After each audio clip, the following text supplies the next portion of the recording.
I don't know if you remember, but there used to be this newspaper column called Miss Manners. And that was when, well, there were newspapers, and also having manners was like this huge part of society. So I'm going to tell you a story, and I want you to see if you can guess the year that she responded to a reader who said that, well, when using a home computer, it was really convenient, but they were worried that it wasn't right to use a home computer and word processing to send somebody a letter. So Miss Manners replied that using home computers are inappropriate for personal correspondence. And she warned that the recipient might confuse the letter for a computerized sweepstakes entry. Okay, guess the year. Anybody? Anybody? It was August 24th, 1984, 37 years ago. And, speaking of manners, it's proper manners to knock on the refrigerator door before opening it. I mean, after all, just in case there's a salad dressing. And you see, ladies and gentlemen, boys and girls of all ages, just an example of all the fun that we have here week after week as we talk about living the best digital life ever. I'm, of course, America's beloved digital goddess, here with you once again. You can hear us on 420 top radio stations throughout the United States, streaming in your favorite radio app, and streaming whenever you want as a podcast or as a webcast 24/7 over at getkim.com. And also, we are heard on the American Forces Network Radio. It serves more than 375,000 American servicemen and women in 175 countries and 200 ships at sea. Love that. And I'm sure you have at least a few questions about something digital I can lend a hand to. And our T-Mobile Unlimited listener line is now open. That's at 1-888-825-5254 is the way to join us. All right, let's start this show with 5 things that you need to know about tech. It's happening right now. And once again, it's time to check and make sure that your data hasn't been compromised, this time discovered by researchers over at UpGuard. They found information using names, email addresses, phone numbers, social security numbers, the whole shebango. But even COVID vaccination appointments from nearly 50 different companies just out there on the internet. Everybody can take it. And it was data from American Airlines, Ford, J.B. Hunt, along with state agencies in Indiana, Maryland, New York City. What these companies all had in common is that they were using a Microsoft product that was called Power Apps. It's used to build some simple sites and some apps. But the problem is that the default permission settings, gosh, can you imagine this, were left unchanged. And that means it was all unlocked. So somebody could just go on the internet and pull all this data down. Microsoft says, oh, gosh, we're so sorry. And we changed it. So hit commando.com for more information about how to make sure that your data hasn't been stolen. And this is going to lead to even more hackers after your data and your information. And you want to make sure that you do check. And, these hackers, they might be going to some rehab centers and support groups. And I don't know if you heard about it, but it's called Anonymous. All right, number 2, phishing for photos. And speaking of data theft, more than 600,000 photos and videos were stolen from various Apple iCloud accounts. And it wasn't a breach of any unlocked databases, rather. Listen to how it actually worked. The LA Times reported this past week that a 40-year-old California guy, he pled guilty to breaking into thousands of iCloud accounts just to look at photos of nude women. Yeah, that's right. He said he hacked into many of the accounts at the request of various folks that he met online, marketing himself online as a professional of being able to break into any iCloud account that you'd want. Now, the way that he did it is not so, high tech. He impersonated Apple customer support staff in emails. He tricked his victims into providing them with their Apple IDs and passwords. Of course he did. And he tricked at least 300 folks across the country, most of them young women.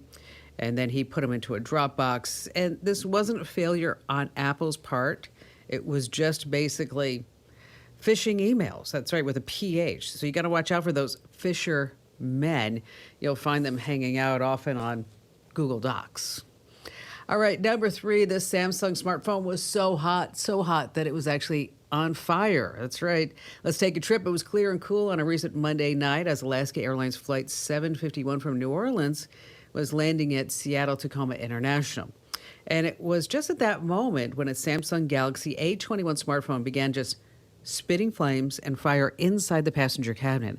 Emergency slides were activated. Imagine if you were on this plane and it was carrying 129 passengers, evacuated. Crew members extinguished the budget smartphone. They had to use fire extinguishers. A couple of passengers were treated at a hospital, but not because of fire or smoke. They got kind of bruised when they were going down the evacuation slide. And I got to show you that even now, lithium ion batteries are far from perfect. So make sure that you never pack any lithium ion battery inside your checked baggage. And you don't want to keep charging your phone, charging it.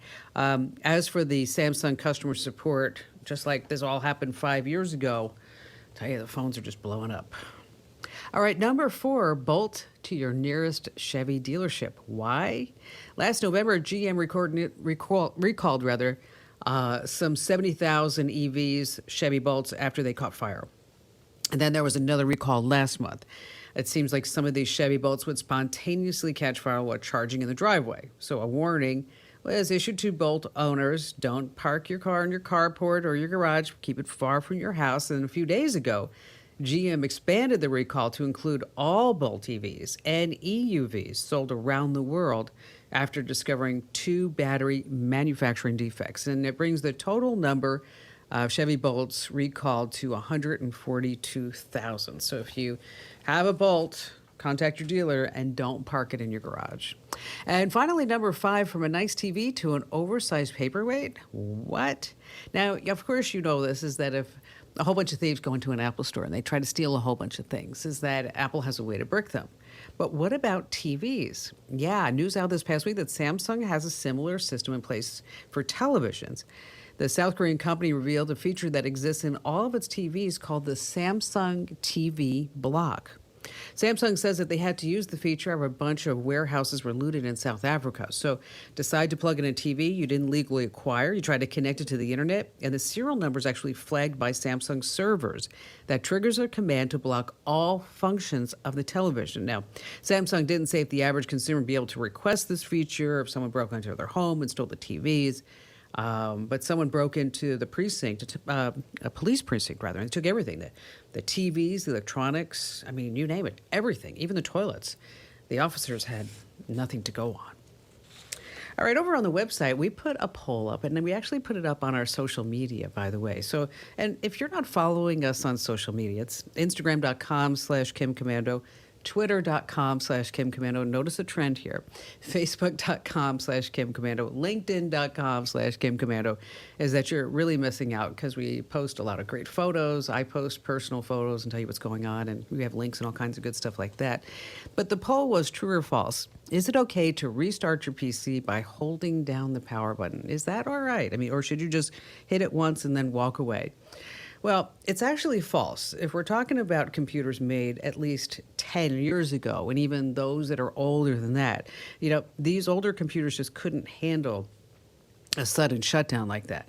But if you have a more modern PC, then it's perfectly fine to just shut down your computer by holding down the power button. You don't have to go through this whole shutdown sequence because there's a new standard that alerts Windows to just start winding down and slowing down its processes. So that's the bottom line. That's the answer. Something else you might not know is that you can actually adjust your Windows settings to change what happens when you press the power button. So you can have your Windows PC go to sleep. You can have it hibernate. And over at Commando.com, we have the step-by-step instructions. And just look for the link called Kim's Show. It's near the top of the page. Once again, that's near the top of the home page, and you want to hit that link that says Kim's Show. All right, still to come this hour in just a few moments, we have a great tip about 7 ways to privately share your photos. Because, maybe you're sitting there going, I don't want to email them. I don't want to put them on Facebook. I definitely don't want to put them on Instagram or anywhere else. So there are some ways that you can privately share them, which makes a heck of a lot of sense. And then later on this hour, how many of us have gotten a DocuSign, right? And you probably don't think twice about it. I mean, it looks like it's coming from a legitimate source, and so you sit there and you click it. Well, there could be a scam in that mess, and so stay right where you are. We have more of that coming up and more of your phone calls. All right, so here's the deal. You're sleeping, and you're wondering, I wonder if somebody's actually snooping in on my phone. Is there a way that I can tell that maybe somebody's looking at my phone when I'm asleep because, maybe they know your passcode? Well, all you have to do is check on your iPhone something called the screen time feature. And so you may get already weekly alerts from your iPhone that says you've spent so much time on your phone. It was more or less this week. It's all inside settings under screen time. Now, on the top is the daily average. Now, below, this is where the secret happens. See all activity. Now, if you tap that, it shows you your screen time for that specific day. And so you may look at it and go, I wasn't on my phone at 6 a.m. I was still sleeping. Well, that was somebody else. We have more about screen time and how to use it over at commando.com. You also find some tips on using Face ID, creating a passcode that you don't want anybody else to know. And just remember, if you are going to snoop, make sure that your shoes are made of leather. That's right. Make sure that your shoes are made of leather. Why? Well, because they're made to hide. Yes. Gary in Charleston, South Carolina. Are you the G-Man? Yes, ma'am. Good to speak with you. How are you? I'm good. Now, I remember last time, didn't you call me about a Pixel phone? Yes, I did, and I got it, and I love it. So thank you very much. Good, good. Quick question. Did you hear about the new band called 999 Megabytes? No, I haven't. They're kind of new. They haven't had a gig yet. Oh. Just for you. Congratulations on being a Radio Hall of Famer. What a privilege. Oh, my gosh. I can't, Gosh. It's, it's something like I said before, it's, you look at all the names in there and you're like, wait a minute, my name's like next to like Bing Crosby. Like, what is amazing. that You about? deserve it. You deserve Well, it. thank you. It's like, it's an overnight success. Yeah, right. Okay. You work really hard for it, and you definitely deserve that. Thank you, Gary. Thank you. So how can I help My you today? pleasure. I've had earbuds. I've had the Jabra earpieces, and they were real expensive. And I work now in a warehouse, and lost one, and I couldn't find it, even with the app feature on there.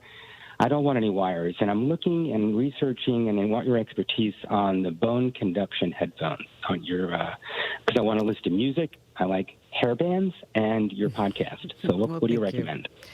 I'm not a big fan of the bone conduction. And here's the reason why, is that, when you put in your earbuds, you always have like transparency, so that lets you hear outside, right? And you also have noise reduction, then you don't hear anything.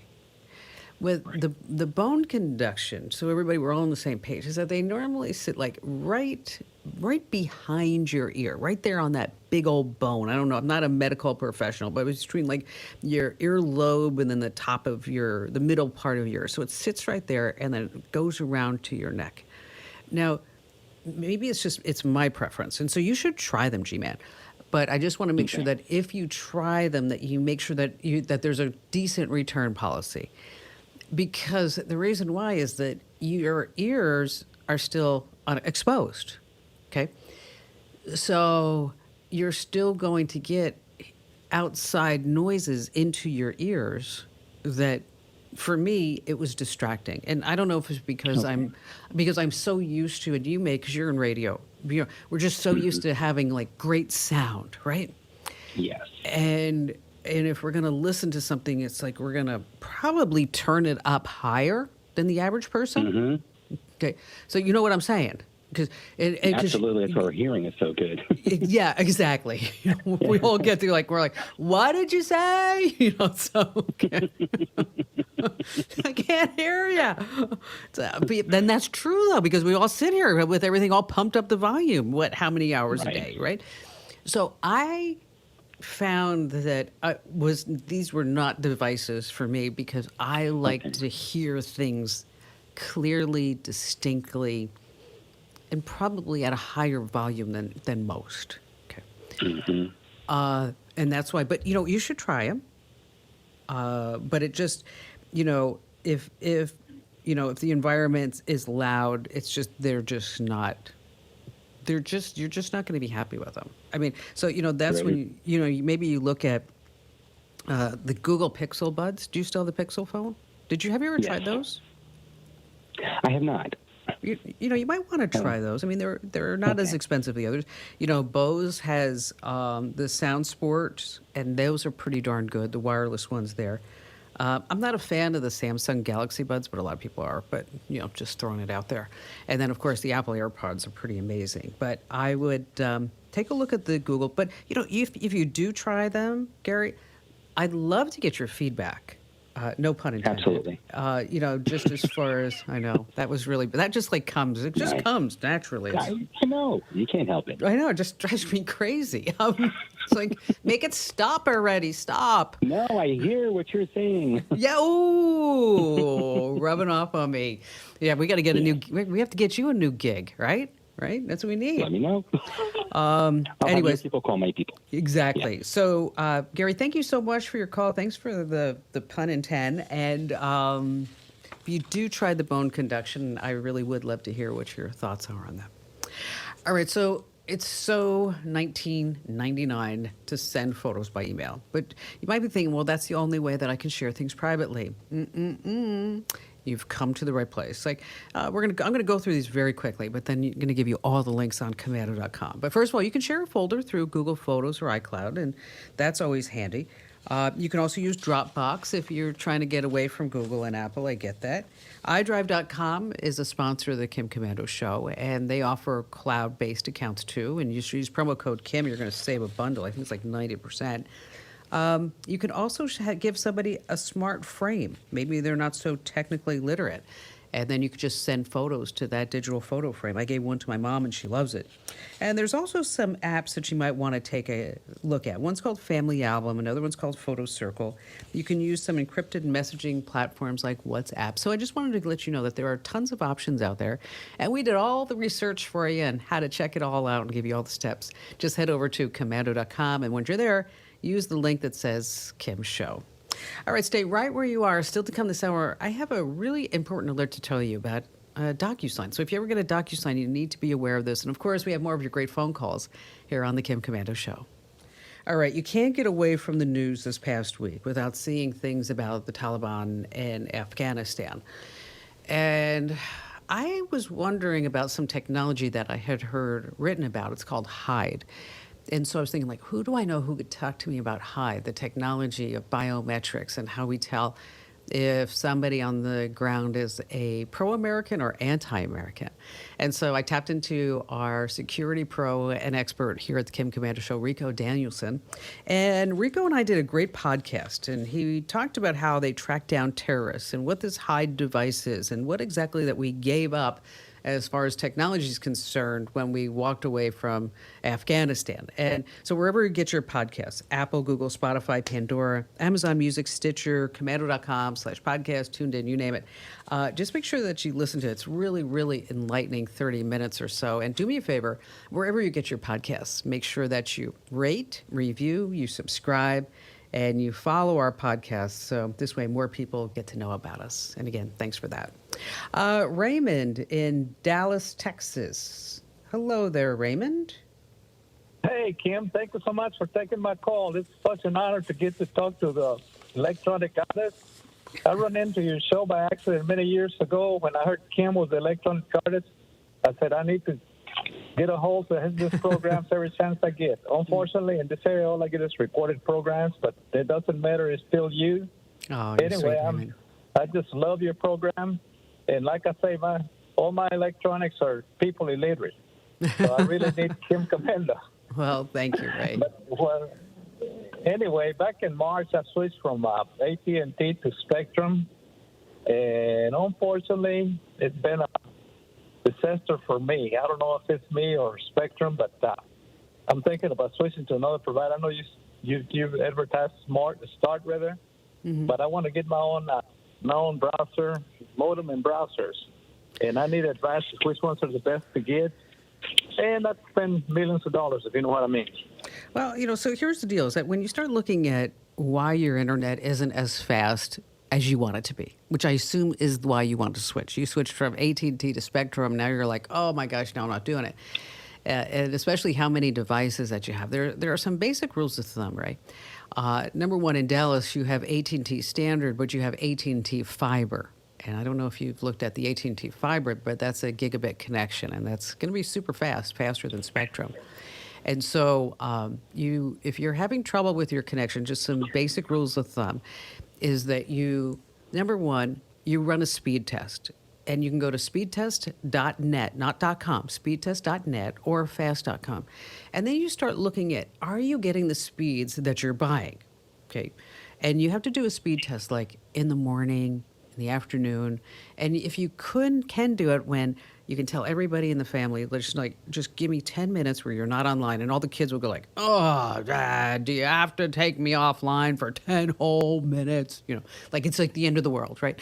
So, but you want to look at your upstream and your downstream. And so to look at those speeds to see what you're promised. Now, let's say you're not getting the speeds that you promised, which is probably what's happening, all right? Is I that think so. that you now need to look at how old is your modem, how old is your router, and primarily we're going to see if you're looking at do you rent the modem or did you buy it? I rent them.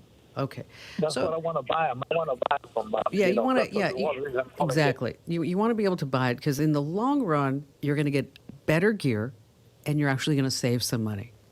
And we always want better gear because we need that faster connection. And so you're going to want something called a DOCSIS 3. And I don't want you to worry about writing any of this down because I'm going to send you all.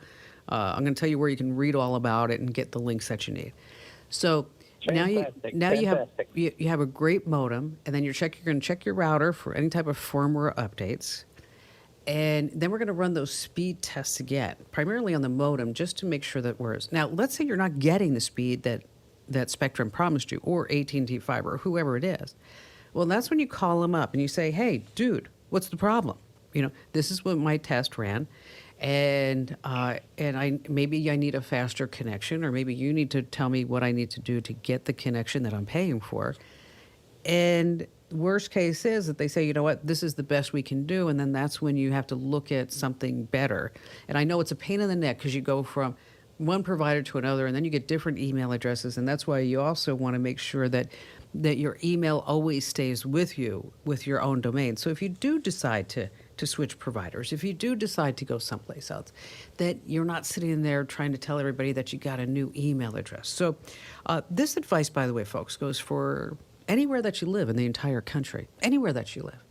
And if you do ever switch providers, you want to be sure to tell them that you want to ask to speak to the retention department. And that's the secret department, the retention department, because it's their job to keep you as a customer. So over inside the Komando community, I'm going to post some links, Raymond, for you, so that this way you can get links to the modem that you need, how to do the speed tests. I'll walk you through some firmware updates, and also how to get a better deal. You may be able to get a higher tier connection just by negotiating that as well without having to pay extra. And thank you for your kind words, and thank you for being a loyal listener of the show and hitting the site and all that other good stuff.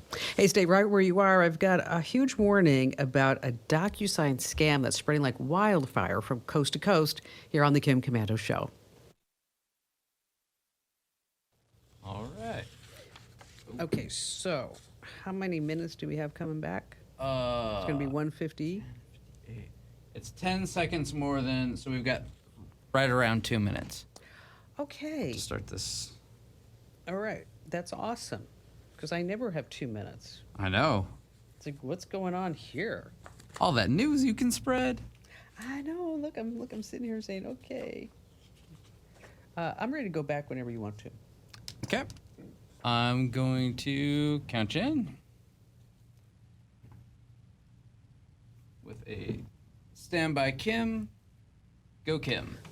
All right, so it seems like if you're in business, you're doing any type of transactions online, you are going to be familiar with DocuSign, right? You get something in your email. It says, we need you to sign this document virtually. And then you click the link, and then it says, is it okay for us to use your location? And then you check a few boxes, and then you electronic sign it, and then it's on the way. Wow, isn't that amazing? All right, it's not exactly new tech, but we're starting to see a huge increase in using DocuSign as people are going back home after going to work, and then the pandemic hit in, and then we got the Delta variant and all this other stuff. But before signing that next online document, I want you to double check to make sure that's actually authentic, because cyber criminals in the past would create these fake DocuSign notifications. But now cybersecurity researchers have uncovered a scam where bad actors are using, get this, DocuSign itself to spread malware. They create their own DocuSign account. It's free to anyone. They send out phishing emails about a document needing to be signed. You open it, you risk infecting your system with malware. And here's the deal, is that since they're using the real DocuSign service, it's a good chance that it's not going to be flagged as spam.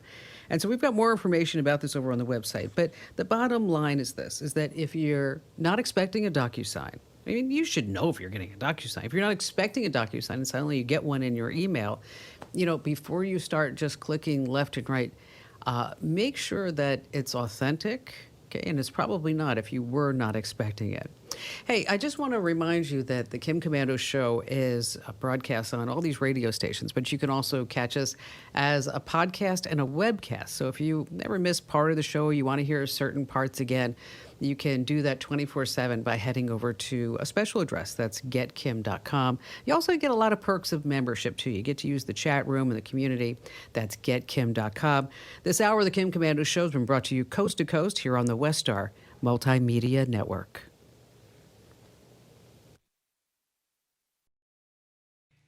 Hey, thanks for watching a past episode of my national radio show. That's why it's called The Kim Komando Show Rewind. Now, to get the entire show, all 3 hours, when it airs live, or you can get on demand, head over to getkim.com and you can become a member of the Komando community. There are a ton of perks aside from just the show. You get free ebooks, a place to get answers to your tech questions, and more of me. So come on, what are you waiting for? Click that link right now and become a member. And thank you.